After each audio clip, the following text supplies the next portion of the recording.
Poison zone.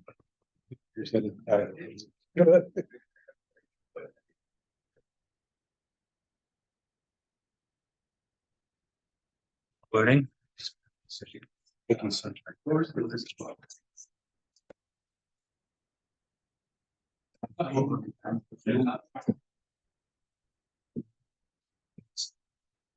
Okay, so recording. Yeah, it's recording. Good. Recording there. We're going to meet right here. Okay. 10 o'clock. Yeah. Yep. Your phone, please.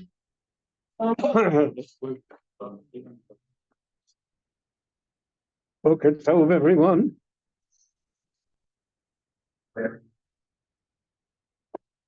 A very good Erev Shabbat. In this week's Parsha, we have the mitzvah of tzitzit. And the mitzvah of tzitzit includes in it the idea of techelet, that one of the strings has to be not white, but techelet. What is techelet? And how do you get techelet? So I have given a number of lectures on this subject before, but people are still curious about it. And I'm not naive enough to believe that everybody has heard all of my lectures. So I'm going to speak about it here this morning.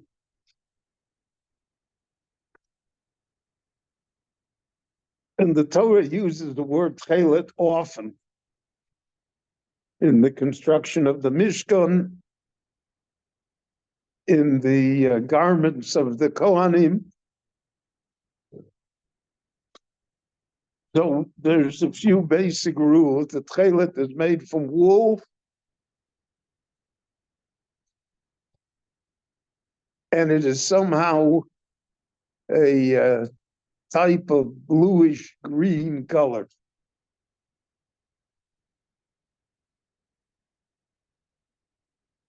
What the exact color is, the Torah does not describe in detail. That's left for Torah Shabbal Peh, the oral law to determine. And it becomes part of the tradition of the Jewish people.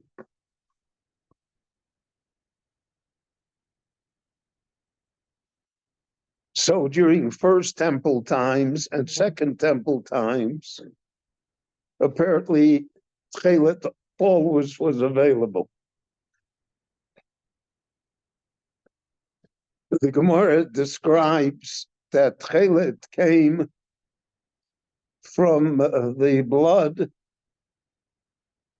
of a creature called the chilazon. The chilazon, the word is not described to us what a chilazon looks like. And the ability to extract the bloods, the Gemara says that it has like a little pouch under its head, and from there you can extract the blood. And then the blood becomes the dye, which you dip this string of wool into this dye, and the dye is fast, it takes hold, and that's techelet. From about the 3rd and 4th century, techelet began to disappear from the Jewish world. The Gemara already says that techelet was very expensive. The Gemara also says when you have things that are very expensive, you have fakers. You have people that pull off shams.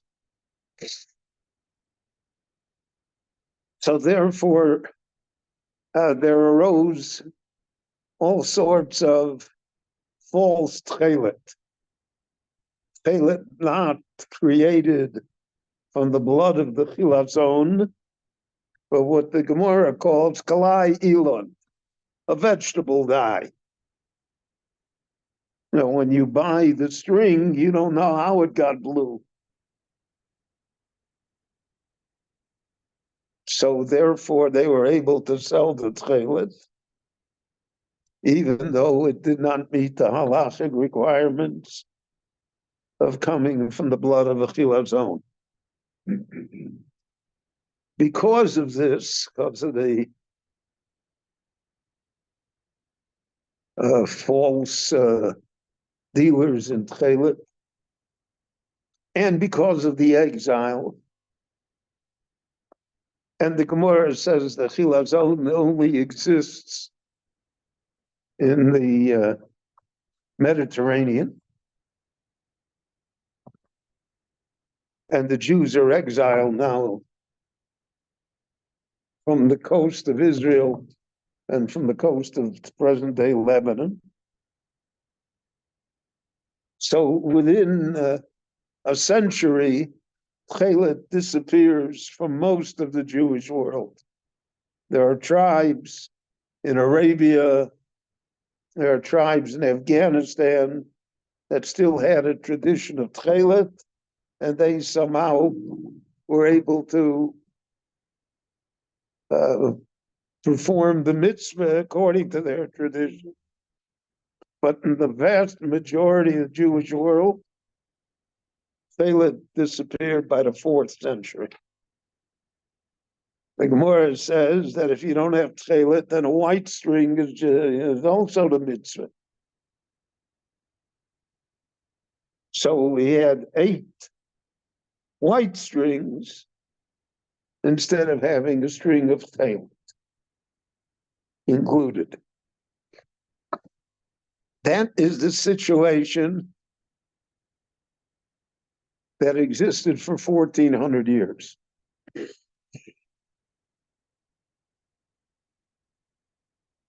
no techelet. There was a Jew in Eastern Europe. His name was Rabbi Gershon Henich Leiner. He is the son of the Izbitzer Rebbe. He himself is a great Hasidic Rebbe. He's a great scholar, a great Talmid Chacham. For instance, there's no Gemara on the section of the Mishnah called Taharos, which deals with the laws of purity. So he wrote a Gemara on it. CJ Tahara. And the Gemara was taken from the entire Babylonian Talmud, wherever there was a reference to a law regarding Tahara, regarding purity. He compiled it all, he edited it all, he put it into the order of the Gemara, so it read like a Gemara. And he wrote a Rashi on the side, and he wrote a Teshus on the side. An unbelievable act of scholarship.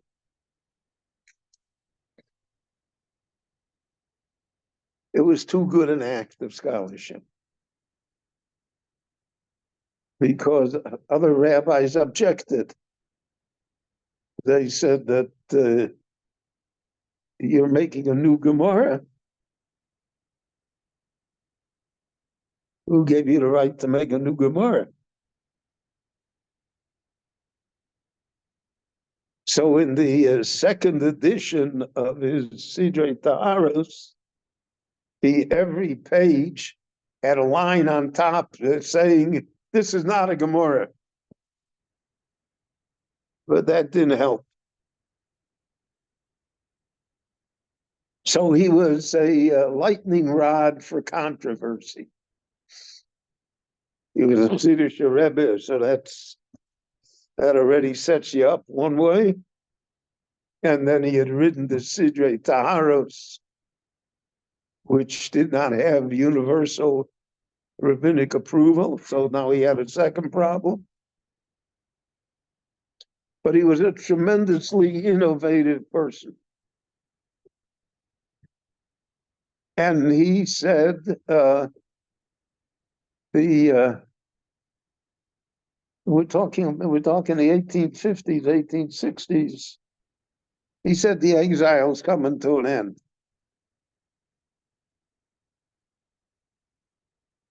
So he said part of the redemption of the Jewish people is that we should rediscover the techelet as a symbol of our renewal and to fulfill the mitzvah min Torah of having techelet in the tzitzit. And he spent like 20, 30 years researching, trying to find the chilazon, this creature whose blood was used to create the dye that eventually created techelet. So he's looking for the chilazon. The Gemara says the chilazon was hard to find. It only came, it was rare, only once in 70 years did you find enough, and it's very expensive. The Gemara already details all the problems of how to find the chilazon. And he's determined to find it. He traveled to Italy, even went to the Vatican. He employed Italian scientists. And he came up with a creature that he was convinced that was the chilazon. And if you took the blood from that creature and you dipped the wool string in it, the wool string turned blue, and a very dark blue, a blue close to purple. What we call perhaps royal blue. And we call it royal blue because of techelet the kings of Israel wore it. So he's got this idea, and he turns to the scientists that they should affirm that this is the chilazon.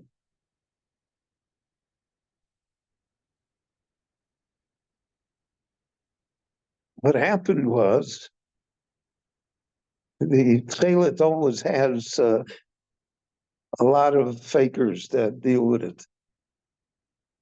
Scientists are also fakers.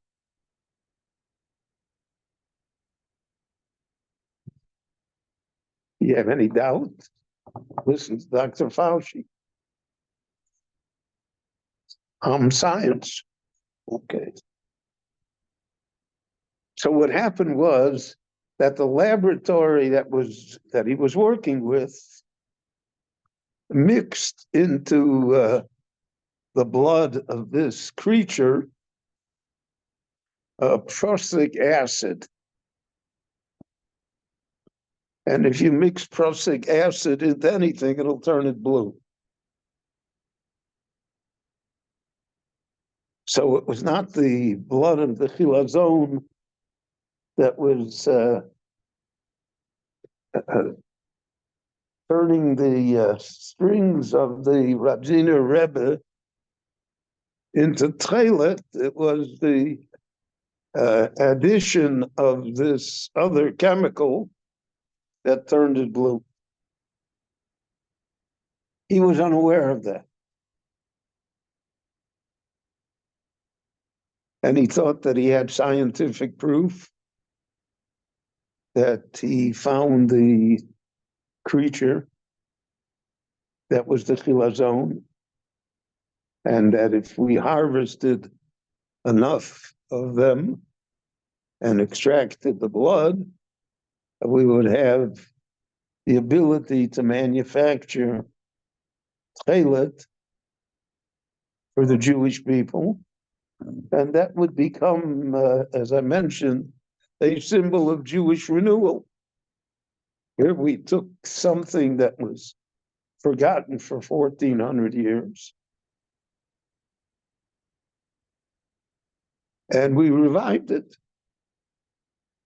We were able to do the mitzvah min Torah.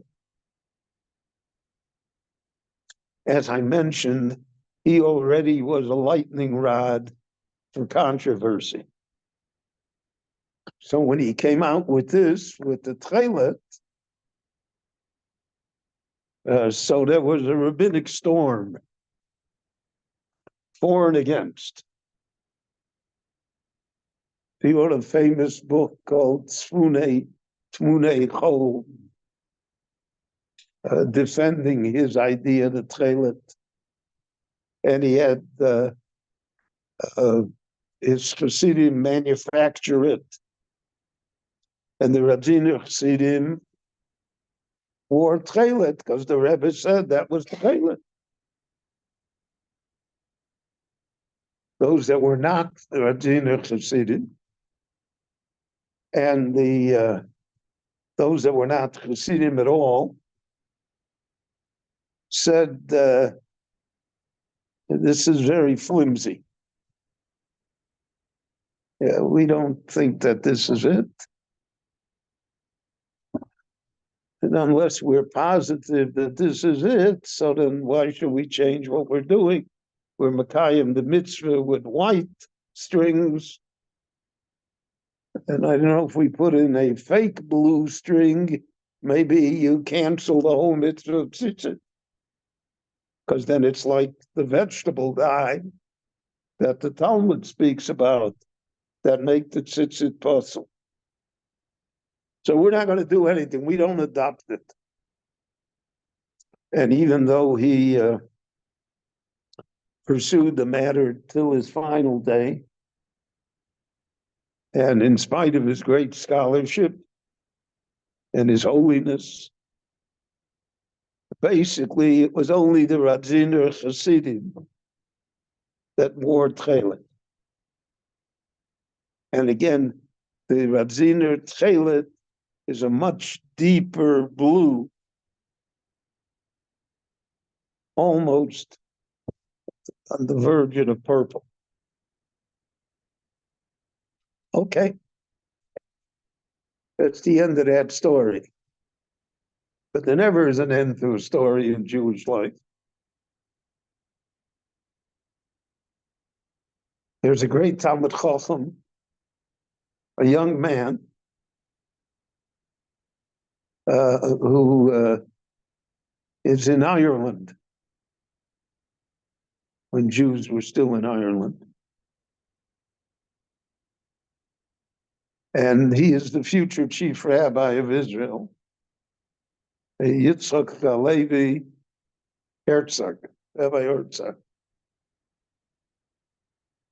And he attends Cambridge, which is already out of the box because he didn't go to Oxford. And he's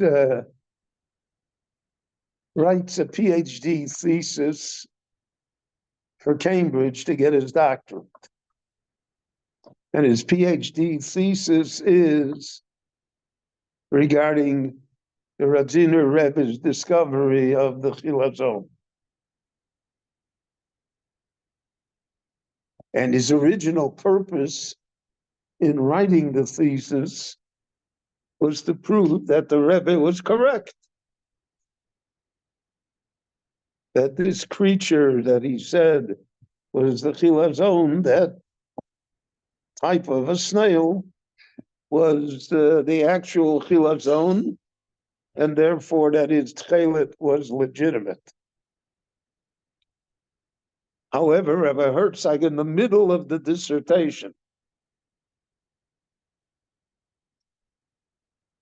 the great thing about the rabbis of Israel is that they admit sometimes that they're wrong, which is the hardest thing to do.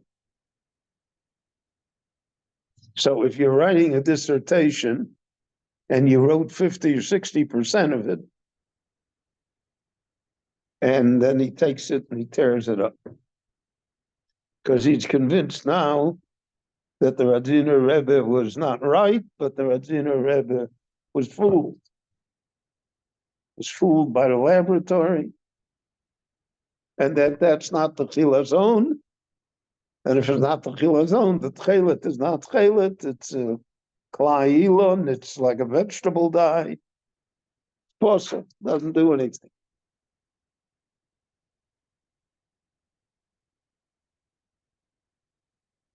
You know, there's a famous discussion between they say it's between the Nesivos and the Ksos, but it could pick any two rabbis you want. Not me, but so each of them wrote a great commentary. But one of them was very popular, and the commentary was used in the yeshiva extensively.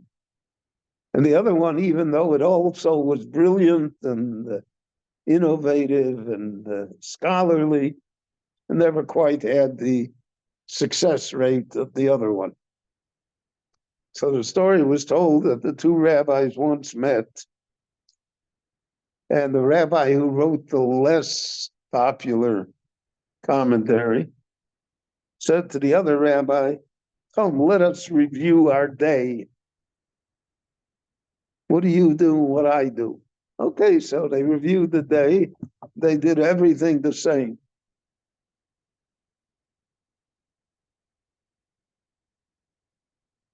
So the less popular rabbi said to the other one, "Then why is your commentary much more successful than mine?"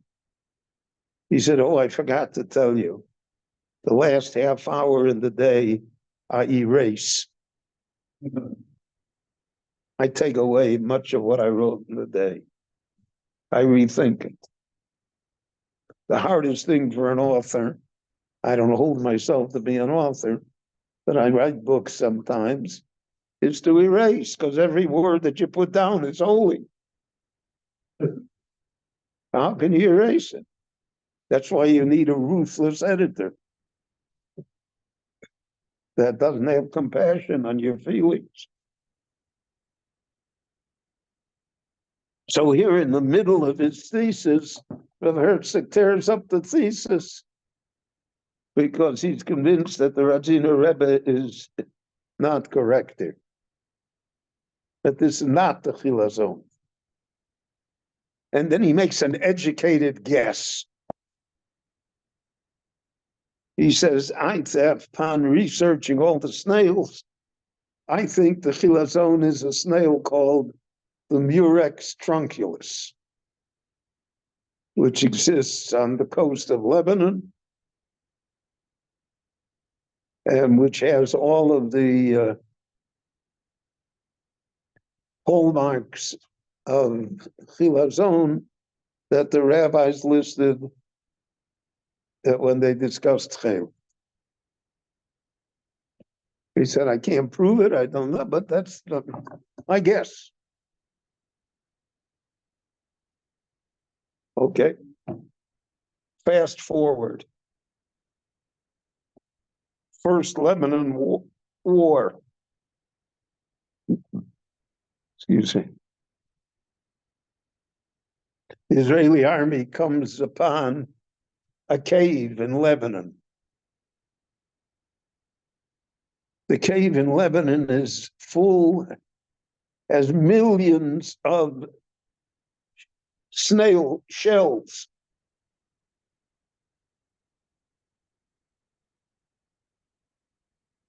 and they do the DNA on the snail shells.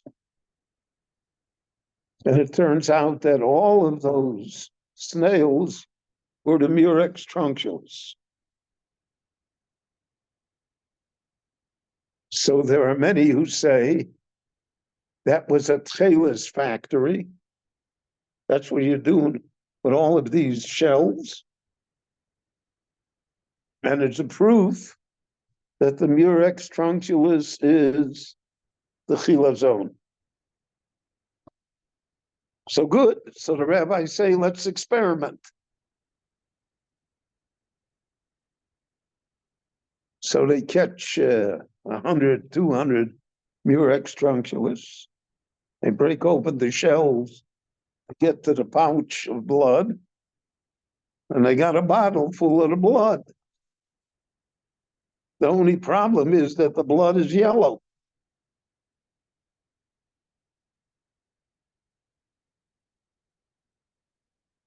So they know it. Yes. Then the mystery is only intensified. By accident, serendipity, whatever you want to say, hashgacha, they leave the bottle of blood out in the sun. After a few minutes, it turns blue. And it becomes a dye. Anything that touches it is blue. It's not the blue of the Radziner. Radziner is a deeper blue. This is more a medium blue.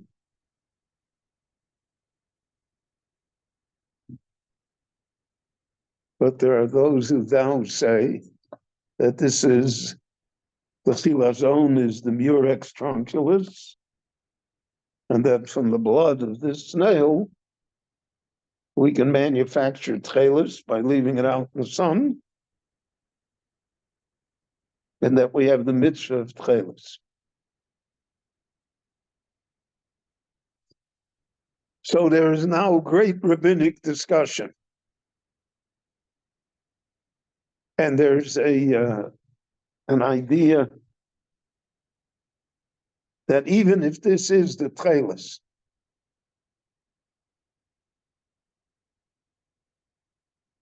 even if the Murex trunculus is the chilazon, we do not have the authority to reintroduce a mitzvah that for 1,400 years we had no tradition regarding it. That's too innovative for us. And there are other rabbonim who say that's nonsense. If we rediscovered the chilazon and we rediscovered the method for manufacturing techelet, so it's incumbent upon those that wear tzitzis to wear techelet. So in today's religious world, there are hundreds of thousands that wear techelet, and there may be an equal number or even a larger number that will not wear the techelet.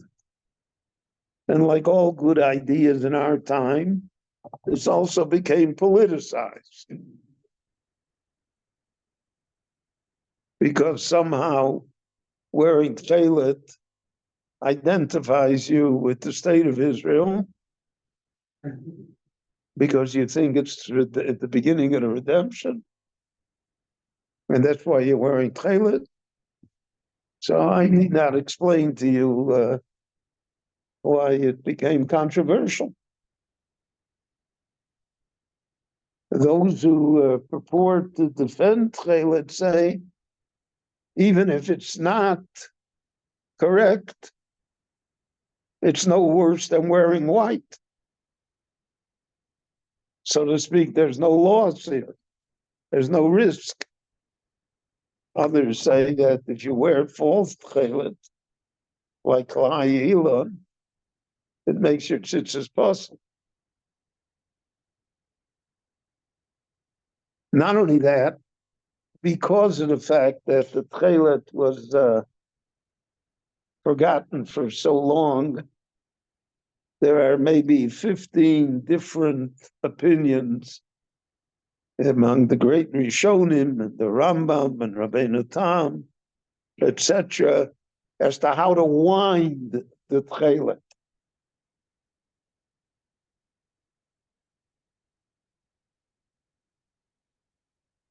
So that also now becomes a matter of doubt. Even if it's the techelet, how do you wind it?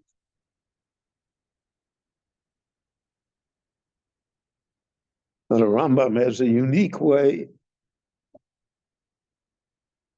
Rabbeinu Tam has another way, and there are other Rishonim. So it remains an issue, both in halacha and in practice until today.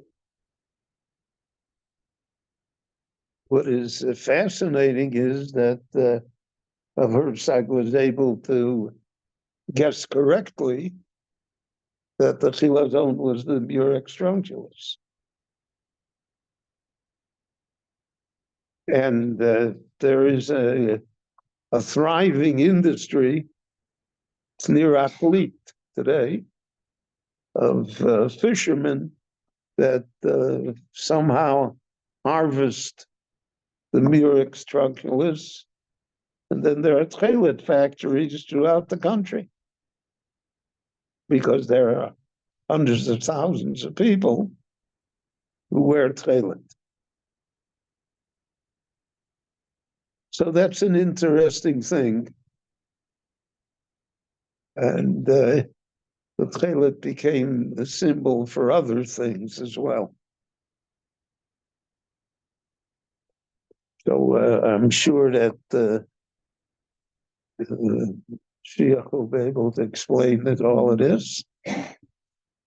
But I think it's important that you should know the narrative, because I think it's one of the most fascinating detective stories, so to speak, that have existed throughout Jewish history. Thank you, and have a Shabbat Shalom, and be well, everyone.